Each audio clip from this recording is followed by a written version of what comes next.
നാടിൻ്റെ നന്മയ്ക്ക് നമ്മൾ ഒന്നാവണമെന്ന മുദ്രാവാക്യം ഉയർത്തിപ്പിടിച്ച് Welfare Party Mukkam municipal president K Abdul റഹീമിൻ്റെ നേതൃത്വത്തിൽ സാഹോദര്യ പദയാത്ര സംഘടിപ്പിച്ചു. വെൽഫെയർ പാർട്ടി തിരുവമ്പാടി മണ്ഡലം പ്രസിഡന്റ് ചന്ദ്രൻ കല്ലൂട്ടി പതാക കൈമാറി ഉദ്ഘാടനം ചെയ്തു.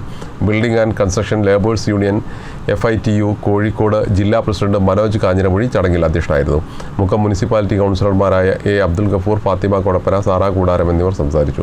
പദയാത്രയുടെ ഒന്നാം ദിനം തോട്ടത്തിൻകടവിൽ സമാപിച്ചു. ജില്ലാ വൈസ് പ്രസിഡന്റ് ഷംസുദ്ദീൻ ചിർവാടി മുഖ്യ പ്രഭാഷണം നടത്തി. Ubaid K, Sharif Mundupara, Shefeeq T, Raihana കല്ലുരുട്ടി, Anupama, Mujeeb Rahman, Moideen Koya, Gafoor കല്ലുരുട്ടി, Faisal, Azeez TN എന്നിവർ പദയാത്രയ്ക്ക് നേതൃത്വം നൽകി.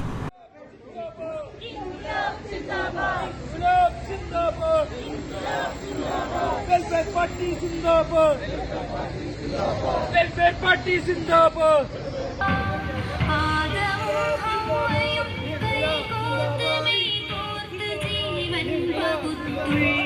ജീവൻ